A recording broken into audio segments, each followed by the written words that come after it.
안녕하세요. 얼마 전 제 인생에 남자복은 없는 걸로 결론을 낸 40대 중반 여자입니다. 제 주변의 친한 언니들은 지금 한창 때인데 벌써 무슨 그런 이야기를 하냐고들 하지만 몇 개월 전에 겪었던 충격적인 사건으로 저는 종지부를 찍을 수밖에 없었습니다. 앞으로 우리 아들 장가 보내놓고 저 혼자서 잘 사는 것도 꽤 괜찮은 방법이라고 생각하며 살기로 했는데요. 오늘 그 얘기를 여기서 풀어놓을까 합니다. 저한테는 인생의 은인 같은 고마운 사람이 있는데 바로 전 남편입니다. 이렇게 고맙고 소중한 사람을 왜 이혼까지 하게 됐는지 이상하다 싶으시죠?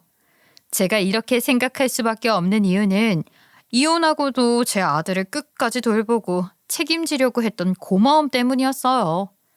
이혼하고 가장 힘들었던 것을 딱 하나 꼽으라면 경제적인 것도 아니고 내 아이에게 아버지를 없앨 수밖에 없었다는 건데요. 항상 그게 미안함으로 남아 있었습니다. 엄마, 저 시험도 끝났는데 이번 주말에 1박 2일로 낚시하러 가도 돼요? 친구끼리 가는 건 아니라서 엄마가 걱정할 일은 없는데. 어? 누구랑 가는데? 그게요, 오늘 아빠가 연락이 왔는데 제가 저번에 낚시 궁금하다고 했더니 아빠가 직접 알려주겠다고 했어. 근데 엄마가 싫어하면 저 안 가도 돼요. 엄마한테 아빠도 허락 받으래요. 그게 무슨 말이야? 왜 네가 그런 눈치를 봐? 가고 싶으면 가는 거지. 정말요? 하룻밤 자고 오는 것도 괜찮아요? 갑자기 아들은 뛸 듯이 기뻐하더라고요. 그걸 보니 마음이 짠했어요. 그럼 너 엄마가 저번에도 말했었지? 엄마랑 아빠가 이혼한 이유는 주변 환경 때문이었다고. 네 아빠 믿거나 싫지 않아. 얼마나 책임감도 강하고 배려가 좋은 사람인데 엄마보다 성격도 좋고. 진짜예요? 아빠는 엄마한테 잘못한 게 많다고 하던데. 아니야. 네 아빠가 중간에서 얼마나 했었는데 엄마 지켜주려고. 네 아빠가 할머니한테 시달리는 것 보면서 이러다가 나중에 우리 사이까지 나빠지겠다면서 너한테 좋은 모습 보여주자고 이혼하자고 했던 사람이야. 그래서 서로 나쁜 감정 없이 헤어졌고.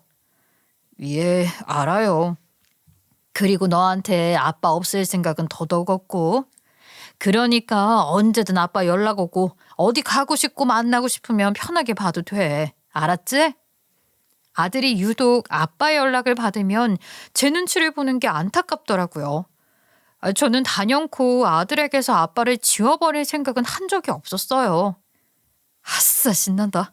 그럼 내일 학교 오자마자 짐부터 싸놔야지. 아빠하고 재밌는 시간 보내고 와. 엄마도 이번 주엔 자유시간 가져야겠다. 필요한 거 있으면 미리 말하고. 엄마랑 같이 사러 가게. 엄마가 아침으로 먹을 샌드위치 좀 싸줄까? 너랑 네 아빠는 입맛도 닮아서 아침으로 밥보단 빵 먹는 걸 더 좋아하더라.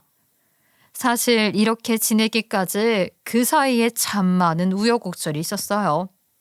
연애 때부터 저를 유독 탐탁지 않게 여기던 시어머니와 제 사이에서 남편은 늘 중재를 잘 해줬지만 결혼 후에는 그런 것도 소용이 없어지더라고요. 엄마가 내일부터 우리 집에 와서 지내겠다는데 괜찮지? 나한테 아무 말씀도 없었는데 내일부터? 며칠 있다 가신대? 며칠은 아닌 것 같고 조금 있다 가실 것 같아. 그러니까 그 조금이 얼마인데. 알아야 이부자리라도 준비를 하지. 당신 살림하는 거 제대로 보여줘야겠다고 하는데 나도 솔직히 우리 둘이 잘만 살면 됐지 그런 게 뭐 중요한가 싶은데. 엄마는 자꾸 그걸 다 알아야 한다는 생각이더라고. 옛날 분이라 어쩔 수 없나 봐. 남편은 그 말을 하면서도 마음에 걸렸는지 제 눈치를 살피더군요. 그러니까 어머니가 오는 이유가 나 때문인 거네. 저는 시어머니를 보기 전부터 큰 잘못을 저지른 사람처럼 의기소침해질 수밖에 없었어요. 얼마나 우리 사는 꼴이 그동안 마음에 안 들었으면 시골에서 모든 일 다 제쳐놓고 이 먼 데까지 올라와서 살림을 알려준다고 했을까. 그때만 해도 이게 제 부족이라고 생각하게 됐어요. 어머니 먼 길 오느라 애쓰셨어요. 이 방 편하게 쓰세요. 걸레부터 갖고 와 빨리. 어머니는 오자마자 짐도 풀기 전에 걸레를 들고 여기저기 닦기 시작하더군요. 그리고 먼지를 볼 때마다 저를 째려보면서 한심하다는 듯 이야기를 했습니다. 우리 아들 기관지도 약한데 이런 먼지 소굴에다가 처박고 살게 뒀구만. 네가 매사에 이런 식이니까 부모님 없어서 못 배웠다는 소리를 듣는 거야. 나 같았으면 시골에 내려와서 모르니까 배워가겠다고 몇 달 있다가 할 생각이라도 했겠다. 모르는 게 자랑이지 아주. 제가 치운다고 했는데 죄송합니다. 나한테 뭐가 죄송하냐? 어? 너하고 살아주는 우리 아들한테 죄송해야지. 내가 걔 불쌍해서 올라온 거야. 시어머니가 우리 둘의 결혼은 남편이 저를 동정해서라고밖에는 생각하지 않는 것 같았어요. 사실 따지고 보면 결혼 후 혼자인 어머니가 돌아가셨는데 그걸 더 흠으로 잡아서 태어날 때부터 아무것도 보고 자란 게 없는 고아 취급을 시작하더라고요.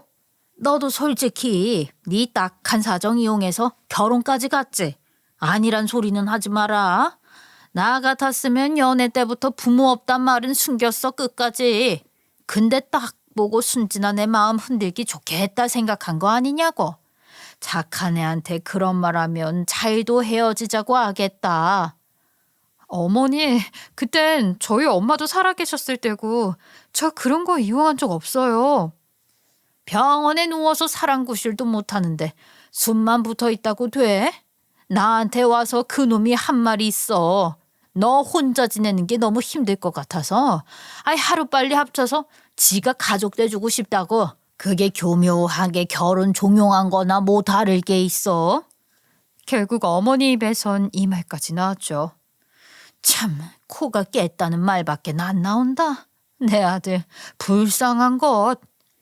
어머니 말을 듣고 있으면 두 주먹이 불끈 쥐어지더라고요. 겨우 남편이 퇴근하고 와서야 전 숨을 쉴 수 있었습니다. 그리고 어머니는 어느 순간 제 집에서 제가 손 하나 까딱 못하게 아예 설 자리를 없애버리더라고요. 아드님 얼른 일어나. 밥 든든히 챙겨 먹고 출근해야지. 빨리 씻고. 엄마가 셔츠랑 바지 다려놨어. 이렇게 입으면 되겠다. 오늘은 엄마가 저녁에 너 좋아하는 꽃게탕 끓일 거니까 일찍 와라. 알았지? 또 먹고 싶은 건 없어? 아유 엄마, 이 사람도 아침 얼마나 잘해주는데. 내가 밥보다 빵 좋아하잖아. 샌드위치는 엄마보다 더 잘 만들걸. 우리 집에 한식 양식 요리사가 두 분이나 있네. 성격은 좋아가지고. 네가 자꾸 그렇게 요리사니 하면서 올려주니까 얘가 발전이 없는 거야. 이제 안 그래도 돼. 아침을 왕처럼 먹고 가야 나가서 일도 대접받고 하는 법이다. 귀찮아서 이 빵 쪼가리 던져주는 걸 고맙다고 먹고 있었어. 에이크 불쌍한 것. 그런 거 아니라니까 엄마도 참. 그리고 내일은 당신이 해주는 파스타로 같이 저녁 먹을까? 파스타? 그거 내가 해줄게. 내가 더 잘해. 그리고 제가 있을 수 있는 곳은 거실 한 구석뿐이었어요. 야, 괜히 몸 만지지 말고 거기 가만히 있어. 넌 그게 도와주는 거야. 어차피 너한테 한 번 시키면 마무리도 못해서 내가 또 해야 하는데 2번 일 시키지 말고 가만히 앉아 있으라고. 그럼 어머니 제가 빨래라도 돌릴게요. 어떻게 가만히 있어요? 그렇게 몸 편하게 있을 생각만 하니까 집안이 이 모양이 꼴이지. 딱 보면 모르겠냐? 손빨래로 해야지. 돌아. 내가 이따 청소하고 한 번에 할 거니까 그냥 좀 걸리적대지 말고 앉아 있으라니까. 나중에 아들이 태어나면서부턴 더 아무것도 할 수가 없었습니다. 아들이 절 보면서 낯설어서 울음을 터뜨릴 정도로 어머니는 방문을 꼭 잠그고 저를 들어올 수도 없게 막고 있었거든요. 결국 저는 참다 감정이 터져버려서 어머니께 얘기했어요. 어머니, 그래도 애는 제가 볼게요. 좀 쉬세요. 어딜 들어오려고 그래? 우리 손주 이제 잠들었는데 너 안 보여? 나가. 하여튼 도움이 안 돼. 어머니, 아무리 그래도 제 애인데 애까지 못 보게 하는 건 너무하시잖아요. 너무한 건 너지 누구 탓을 해? 아직 안 사람 될 준비도 안 하는데 내가 한순간에 엄마가 될 수 있다고 생각하냐? 갓난애는 특히 눈을 안 떼고 봐야 하는 거야. 네가 봤다가 내까지 위험해진다고. 제가 무슨 시한폭탄이라도 돼요? 이게 어디 눈을 부릅뜨고 어른한테 대들어, 어? 보셨어요? 제가 애 보다가 위험해진 일 한 번이라도 있었냐고요. 말해보세요. 그날만큼은 저도 물러설 데가 없다는 생각으로 아주 끝까지 말했습니다. 이거 봐, 이거 봐. 이제야 본색을 드러내는구나. 어머니가 저 이렇게 손발 묶고 남편 옆자리부터 애한테까지 다가가지도 못하게 막는 거 모를 줄 아세요? 살림 가르쳐준다고 온 분이 왜 아무것도 못하는 바보로 만드는데요. 몇 개월째 여기만 앉아서 냉장고 문 한 번도 못 열게 하신 분이 어머니잖아요. 제가 제 입으로 소리도 못 쳐요? 눈도 못 떠요? 왜요? 이게 본데 없이 잘한 게 그렇지? 또 그 얘기네. 그래, 부모님 두 분 살아있었으면 뭘 찾아내서 공격했을까 궁금해지네. 그리고 내가 왜 당신한테 이렇게 구는 줄 알아? 당신이 그런 대우해줄 필요 없는 인간이니까 본데 없이 자란 것처럼 할 수밖에 없지. 그러더니 시어머니는 나중에 남편한테 본인을 밀쳐서 넘어졌다는 것까지 지어내며 이야기를 더 극적으로 만들어 가더라고요. 하지만 전 이미 이혼까지 갈 생각을 하고 있던 터라 그 여자가 짓거리는 말에 아무 대꾸도 하기 싫었어요. 왜 이제 와? 나 오늘 죽다 살았는데. 너 제가 얼마나 무서웠는지 모르지? 난 정말로 살림 아직 못하고 애 보는 것도 힘들 테니까 너희한테 힘내려고 허리 한번 못 펴고 청소, 빨래, 음식, 육아까지 다 했다. 가만히 앉아서 쉬라고 한 게 잘못이야? 어? 왜 나한테 악을 지르고 밀치기까지 해? 내가 무서워서 112에 신고하려다가 집안 망신 시킬까 봐 겨우 참은 거야. 왜? 무기도 들었다고 하시지. 봐. 제 말하는 거. 너 안 왔으면 불임 났다, 불임 났어. 쟤 아주 무서운 애라니까. 알았으니까 엄마도 이제 그만 말하세요. 그리고 당신도 어머니한테 너무하긴 했다. 그래도 어른인데. 그래, 다 내 탓이지, 내 문제고.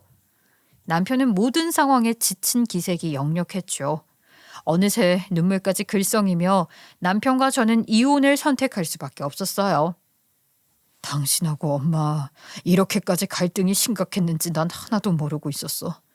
그래도 이렇게 같이 살다 보면 정도 들고 좋아질 거라고 생각했는데 잘못 생각했던 것 같네. 나중에 우리까지 이렇게 되면 우리 사이도 장담할 수는 없지. 나 솔직히 당신 믿거든. 몰랐으니까 괜찮다는 말처럼 들려. 지금은 알아. 미안해. 근데 이러다가 나중에 우리 애까지 싸우는 부모님 눈치 보면서 불행하게 클 수밖에 없어. 알지 당신? 내가 싸우는 모습 절대 보여주기 싫다고 했잖아 애한테는. 어린 시절 남편은 부모님의 싸움을 자주 목격하며 컸다는 얘기를 했어요. 할 수 있는 일이라고는 문 뒤에 숨어 벌벌 떨며 기도를 했다고 하더라고요. 그래서 우리 아이만큼은 절대 그런 환경에서 키우지 않겠다는 욕심이 강한 사람이었죠. 저도 그걸 잘 알고 있었고요. 그럼 알지. 그동안 당신 애쓴 것도 다 알아. 근데 나 솔직히 더 해볼 힘이 없어. 그리고 당신이 어머니랑 안 보고 살 수 있는 사람이 아니란 것도 내가 아니까. 아무리 생각해봐도 우리한테 남은 선택지는 하나밖에 없는 것 같아. 그래. 우리 사이까지 더 힘들어지기 전에 이쯤에서 끝내자. 당신을 위해서라도 그렇게 하는 게 좋겠어. 그렇게 저는 시어머니를 제 인생에서 확실히 빼내기 위해 남편과 이별을 택할 수밖에 없었어요.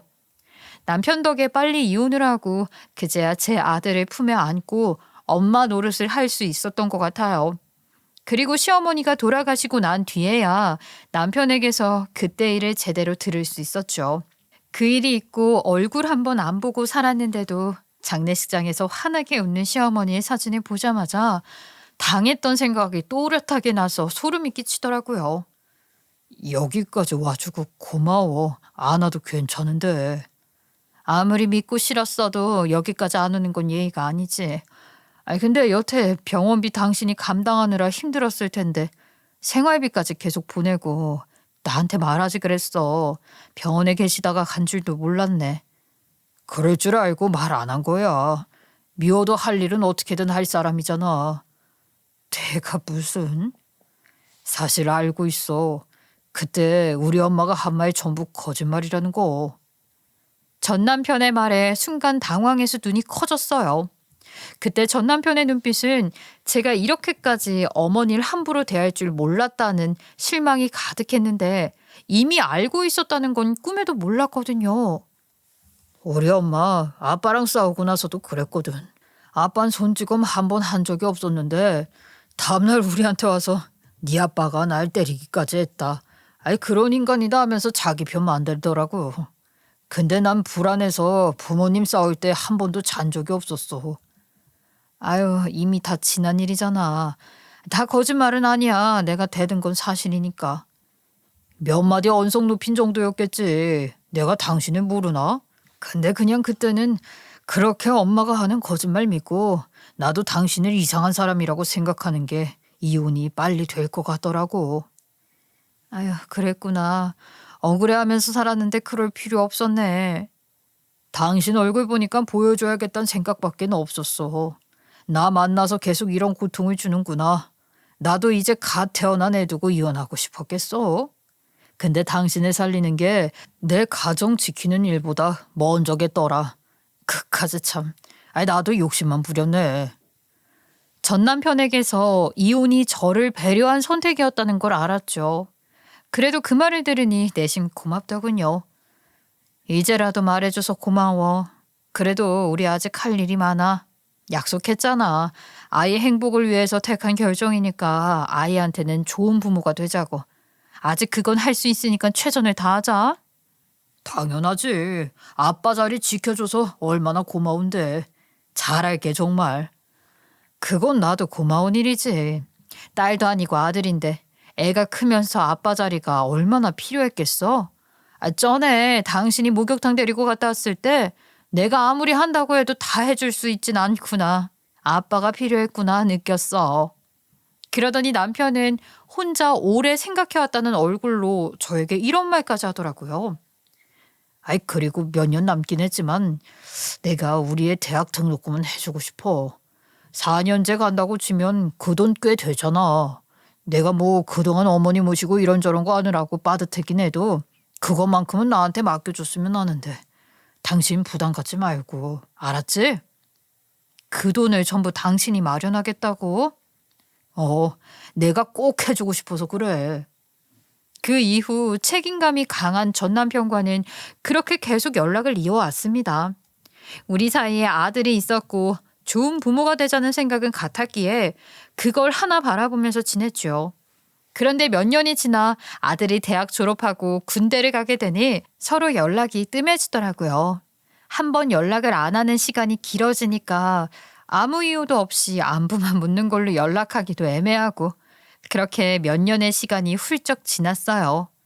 그러던 어느 날 전역한 아들이 심각한 얼굴로 저에게 전 남편 소식을 묻더군요. 이상하게 그 한마디에 가슴이 쿵 내려앉았는지 모르겠네요. 엄마, 혹시 아빠 소식은 들은 거 없어요? 엄마는 그냥 너 통해서 연락했었으니까. 왜 연락 안 돼? 예, 아빠가 제 연락 안 받은 적이 없거든요. 늦어도 다음 날엔 늘 답장이 왔는데 이번엔 이상해요. 아이 뭐 아빠도 급한 사정이 있겠지. 조금 더 기다려봐. 그리고 휴가 때 편지 한 장 와서 잘 지내라고 한 게 끝인데 왜 자꾸 그 말이 마지막같이 느껴지는지 모르겠어요. 문자를 10통이나 넘게 남겼는데 아무 답도 없고 이런 적이 없거든요. 한번 그런 말하는 봐야겠네. 네 연락 안 받을 사람이 아닌데. 아빠가 워낙 힘든 내색을 잘 안 하니까 무슨 일 있는 건 아니겠죠? 아유 잠깐 일이 바빠서 그럴 거야. 그럼 엄마가 좀 알아봐 주세요. 그래도 아빠 소식은 알아야 할 것 같아요. 그렇게 아들의 간곡한 부탁에 여기저기 남편 소식을 물었는데 이미 이사를 간 지도 오래 전이었고 혼자 지낸 지가 꽤 된 상황이었어요. 특히 소식을 알 만한 유일한 사람이 남편 친구였는데 질색팔색을 하면서 인연을 끊었다는 이야기를 담담히 털어놓더라고요. 한 1년 됐나? 부잣집 딸이랑 만난다고 다니길래 제가 여자 잘 알아보고 만나라고 했더니 갑자기 이 자식이 화내면서 가버리더라고요. 근데 가만 생각해 보니까 그 여자 그 녀석이 만날 수 있는 수준이 아니었던 것 같은데 그런 잘난 여자가 이혼남을 왜 만나는지 그것도 참 알다가도 모르겠어요. 그 정도였어요? 그렇다니까요. 집안도 그냥 적당한 부자 수준이 아니에요. 여자가 차까지 뽑아줬나? 얼마 전까지 힘들다던 애가 독일제 외제차까지 새로 뽑고 나이도 한 12살 이상 차이 나고요. 어리고 돈 많은 여자가 뭐 아쉬울 게 있어서 그놈을 만나겠어요. 집안에서 반대할 것도 뻔하죠. 그래서 그만두는 게 낫지 않겠냐고 친구로서 충고를 좀 했던 거예요. 비싼 외제차요? 예, 우리 동창들 사이에선 지금 제일 잘 나간다고 소문이 자자해요. 여자 잘 만나서 인생 완전 역전됐다고요. 그 이야기를 듣고 나니 아들과 연락이 닿지 않았던 이유를 알겠더라고요. 여자가 생겼으니 아들에게 연락하기가 더 쉽지 않았겠죠. 그런데 뒤에 시동생에게 연락이 온 걸 듣고는 혼란스러움이 커질 수밖에 없었어요. 남편 친구에게 들은 이야기와는 정반대의 말이었기 때문이죠.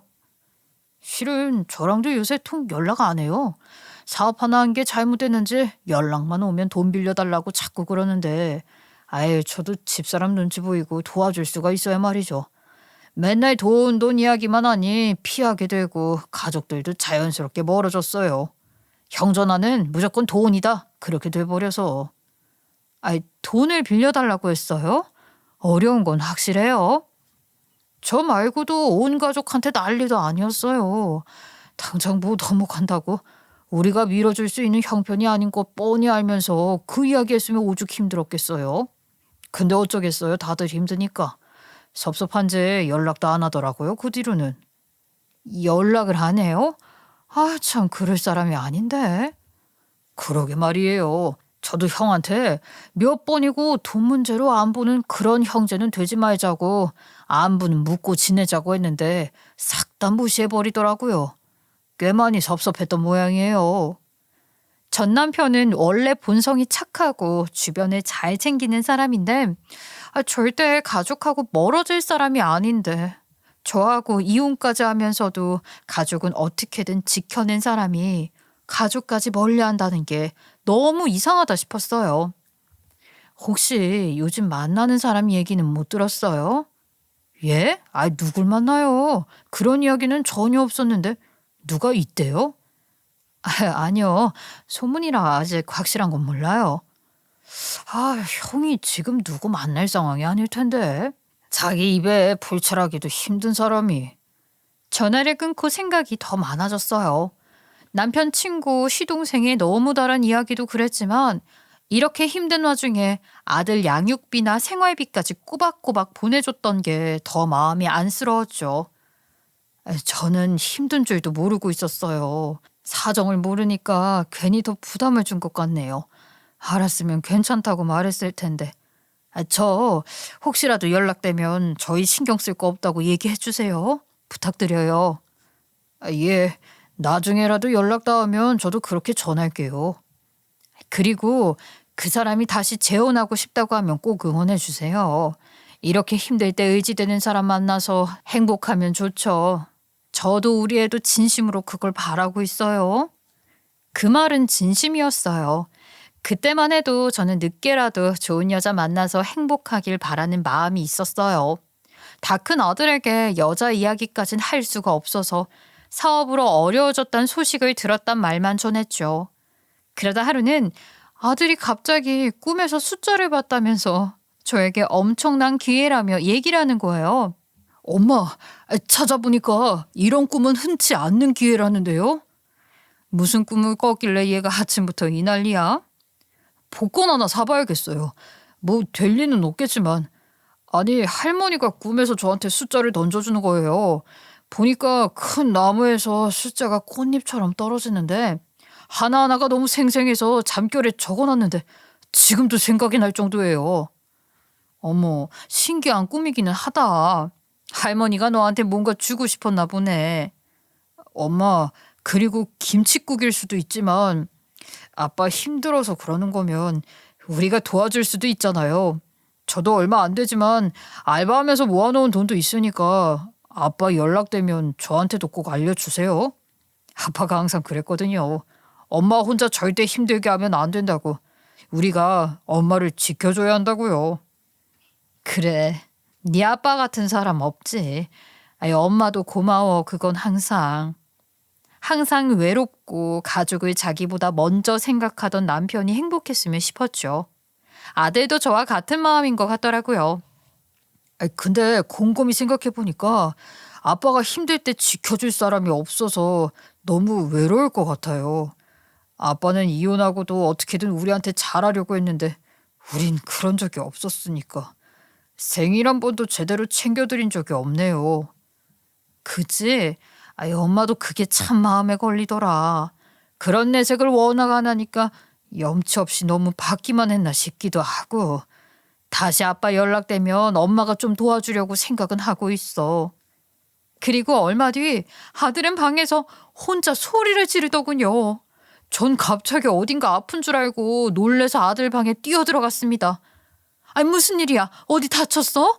왜? 어디야? 어디 다쳤어? 엄마, 나 지금 헛걸 본 것 같아요. 이거 꿈 아니죠? 나 보 좀 꼬집어 주세요. 아니다. 엄마가 한번 다시 봐주세요. 아니, 뭐 이상한 게 보여? 눈이 문제야? 왜 이래? 아니요, 엄마. 이 복권이요. 이거 다시 한 번만 봐주세요. 지금 내가 좀 어떻게 된 것 같아서. 왜 그때 할머니가 꿈에서 불러준 숫자로 복권 샀잖아요. 우리 2등에 당첨된 것 같아요. 아무리 봐도 이상해요. 아닐 거야. 또 제대로 안 보고 이런다. 하여튼 성격 급해서. 그죠? 이런 눈은 별로 없었는데 갑자기 생길 리가 없지. 그런데 아무리 눈을 씻고 다시 봐도 번호가 맞는 겁니다. 전 너무 놀라서 아들하고 두 손을 잡고 이게 꿈이냐 생시냐 하면서 20번이나 넘게 그 번호를 보고 또 보면서 확인했어요. 어머, 얘. 맞아. 우리 2등이야, 2등. 우리가 2등에 당첨이 됐어.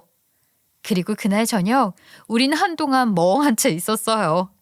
막상 복권에 당첨되면 꿈에 부풀어서 좋은 생각만 날 줄 알았는데 갑자기 어디에서부터 어떤 것들을 해야 좋은 선택이 될지 고민이 깊어지더라고요. 그때 아들이 먼저 진지하게 이 이야기를 꺼내더라고요. 엄마, 우리 아빠하고 같이 살면 어때요? 이제 엄마 괴롭힐 할머니도 안 계시고 항상 엄마도 그랬잖아요. 아빠 좋은 사람이라고. 우리 이 돈으로 좋은 집 구해서 살면 안 돼요?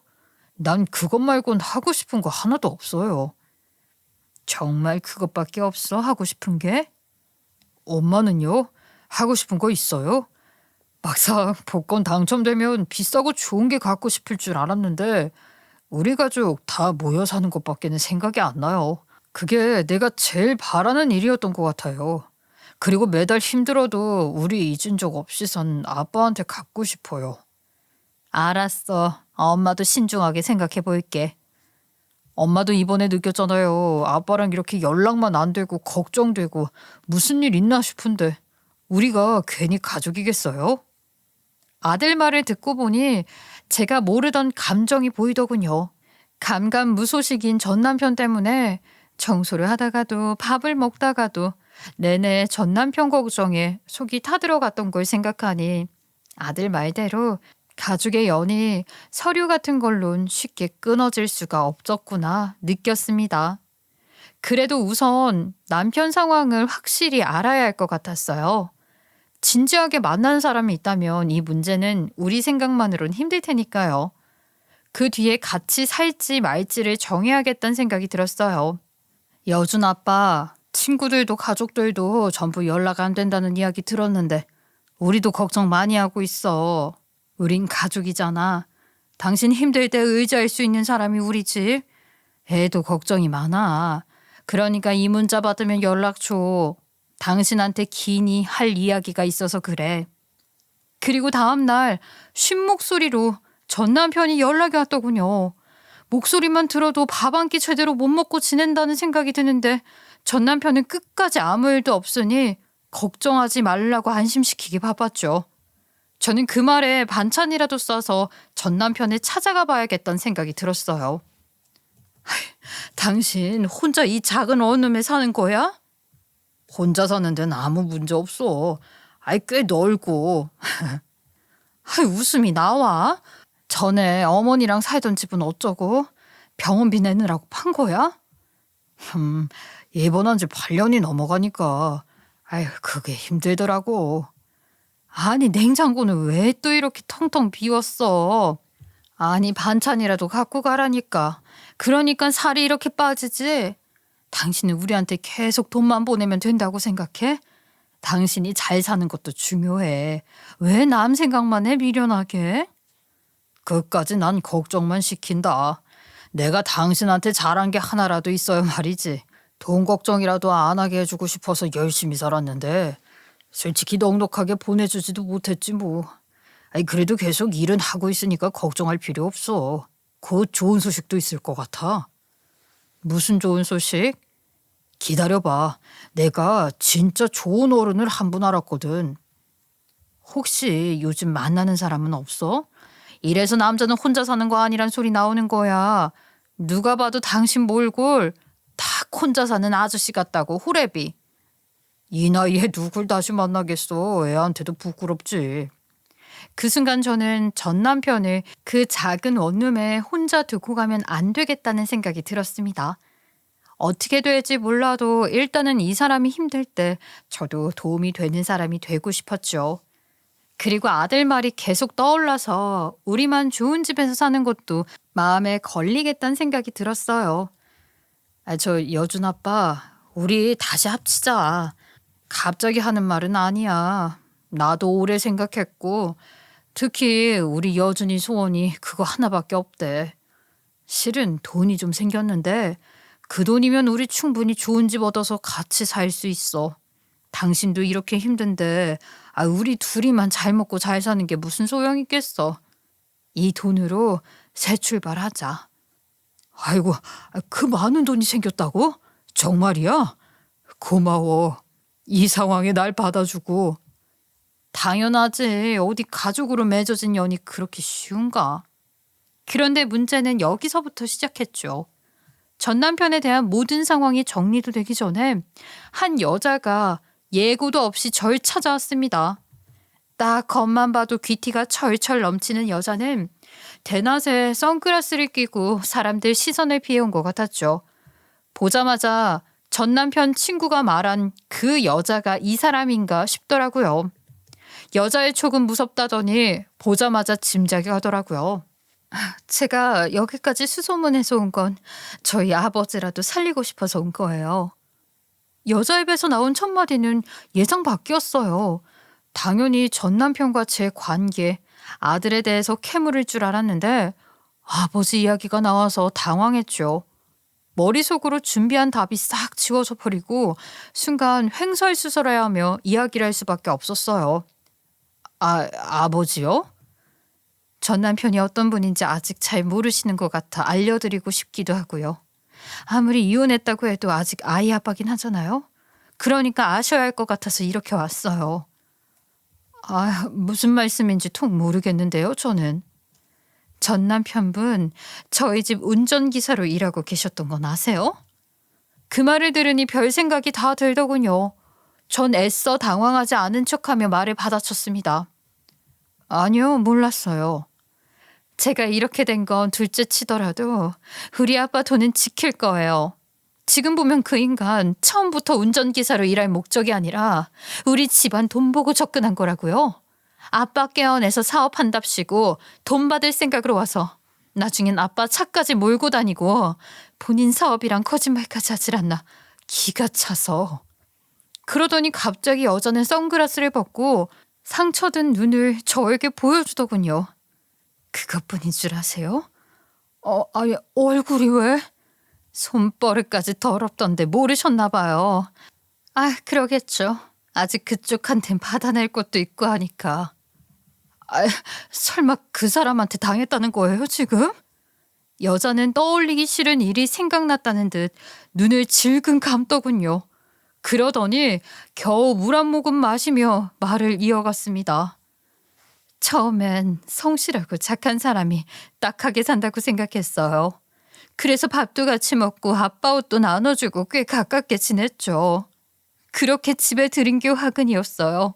점점 우리 집 물건이나 사업까지 관심을 보이기 시작하더니 나중엔 아빠한테 접근하는 것도 모자라서 결혼 안 하면 아빠 인생 끝낼 거라는 공갈까지 하고.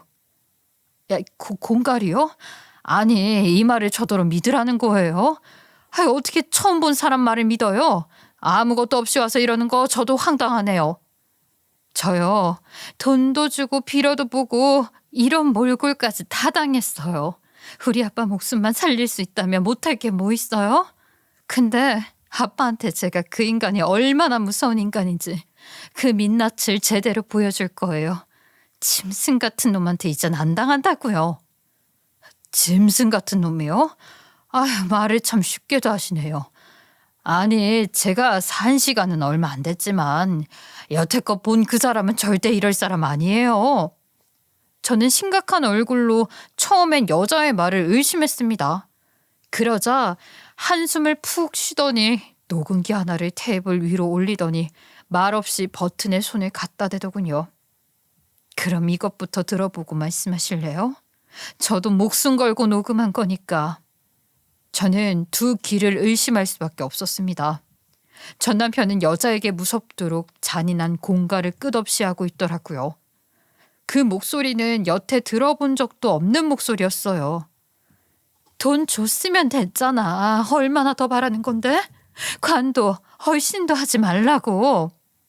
내가 운전대 잡고 있다는 사실 잊었냐? 네 아버지 목숨 내 손에 달려있다고 알아들어? 그리고 날 아들처럼 생각하는 사람이 쉽게 마음을 바꾸겠냐고. 그냥 좀 포기하라니까. 나랑 결혼한단 말 한마디면 모든 게 쉬운데 왜 이렇게 일을 꼬이게 해? 내가 미쳤어, 너 같은 쓰레기랑. 쓰레기? 이 쓰레기라고 했어? 쓰레기가 한 대 친다 일단. 너 돈 넘치게 많잖아. 좀 나눠 쓰는 게 뭐 그렇게 어렵다고. 내가 잘해줄게. 남편 노릇해주고 원하는 대로 다 한다니까. 조건은 돈만 주면 돼. 야, 솔직히 너 부잣집 아들 만나면 행복할 것 같아?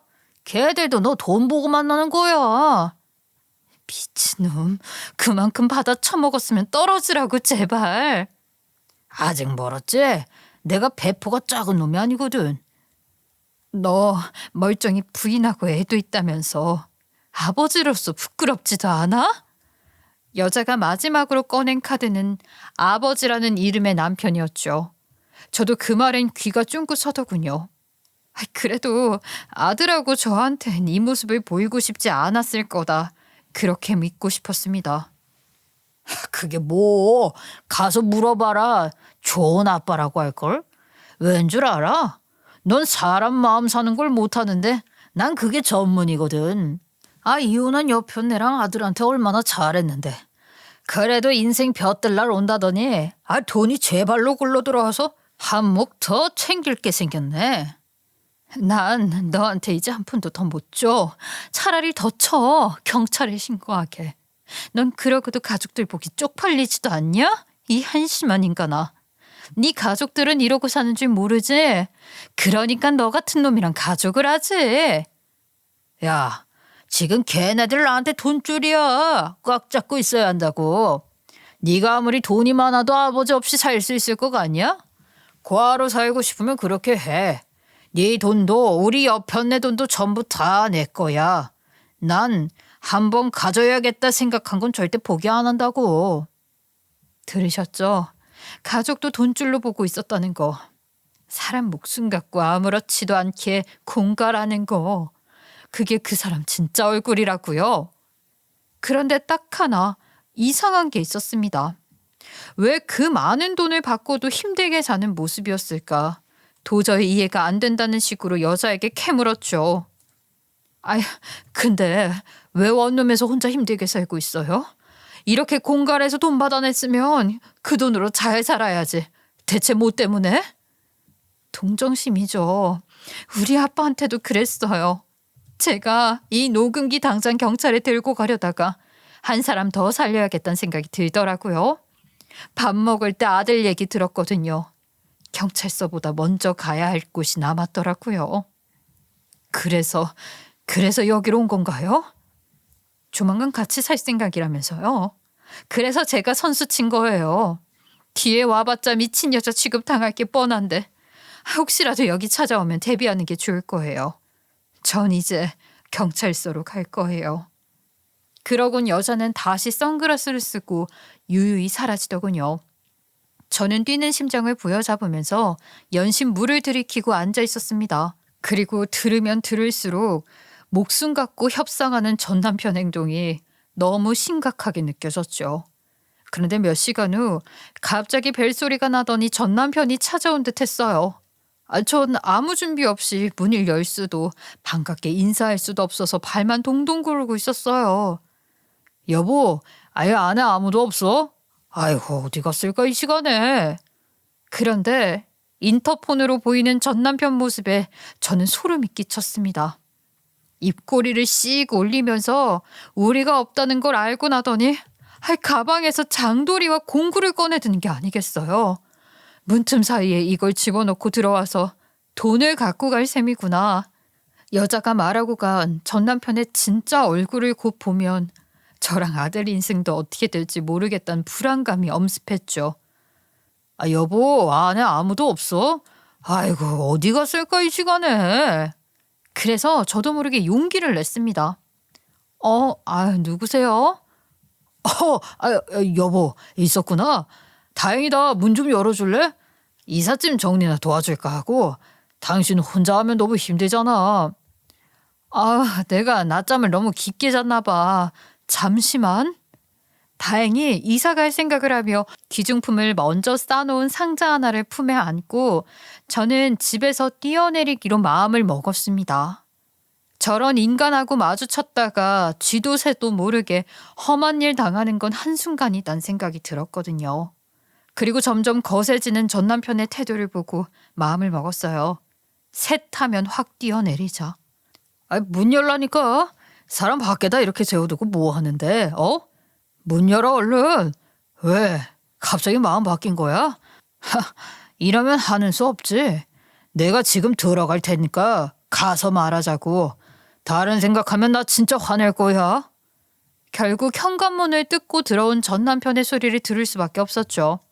그리고 안방문이 열리자마자 저는 1층으로 목숨을 걸고 뛰어내렸습니다. 발이 접지른 상태에서 쩔뚝이며 걸었지만 목숨을 걸고 가서 그런지 걸음이 빨랐죠. 그리고 전 그 길로 아들을 데리고 가서 번호부터 바꾸고 전 남편과 다시는 연락이 닿을 수 없게끔 했습니다. 물론 위기에서 만났던 그 여자분의 도움이 컸죠. 저는 그분 일의 증인이 되어줬고 그분은 절 위해 변호사를 선임해 접근 금지를 해줬으니까요. 지금 생각해보면 미리 이사갈 주소를 그 인간에게 안 알린 게 얼마나 다행스러운 일인지 모르겠네요. 그런 인간에게 좋은 집에 같이 살자고 했으니 얼마나 제 발로 돈이 굴러왔다 생각했겠어요. 그리고 이제와 생각해보니 이전 시어머니가 제 아들의 꿈에 나와 복권 숫자를 알려준 것도 너무 괘씸했어요. 하늘에 가서도 자기 아들을 저랑 붙여놓을 생각을 했다니 이렇게 괴물 같은 인간을 낳아놓고 끝까지 저를 괴롭히려고 생각했다니 얼마나 열불이 나던지 이전 시어머니가 지옥불에나 떨어졌으면 좋겠다 생각을 했다니까요. 모든 일이 다 마무리되고 난 뒤 위기에서 만난 여자와는 둘도 없는 친구가 되었습니다. 언니, 그날 나 선글라스 끼고 온 거 너무 웃겼지? 이상한 여자라고 생각했을 거야. 내가 언니 만나려고 이런 일을 겪었나 싶어. 어릴 때부터 친언니 갖고 싶었는데 언니 생겨서 얼마나 다행인지 몰라. 우리 보호해주려고 네가 얼마나 했었어? 내가 더 고맙지. 그리고 그날 네가 안 왔으면 그 인간에 대해서 난 죽어도 모르고 살았을 거야. 이런 집에서 살아볼 생각이나 했겠니? 아우 끔찍해. 생각만 해도 무섭다 얘. 요즘은 저한테 친동생이 생긴 기분이에요. 사실 여기에 사연을 쓴 건 아들에게 전부 다 말하지 못했기 때문이에요. 나중에 우리 아들이 더 장성해서 이 모든 일을 받아들이게 되면 그때 알려주려고 합니다. 그리고 이렇게 맺어진 인연도 전 남편과 맞바꿨다고 생각하면서 평생 잘 지켜가 보려고요. 저야말로 지옥에서 살아 돌아왔는데 이런 제 기가 막힌 이야기 들어주셔서 감사하고요. 여러분들도 사람의 앞모습에만 현혹되지 마시고 진짜를 잘 파악하셔서 나쁜 일 당하지 마시고 항상 좋은 일들만 가득하시길 바랍니다. 다들 행복하시고 건강하세요.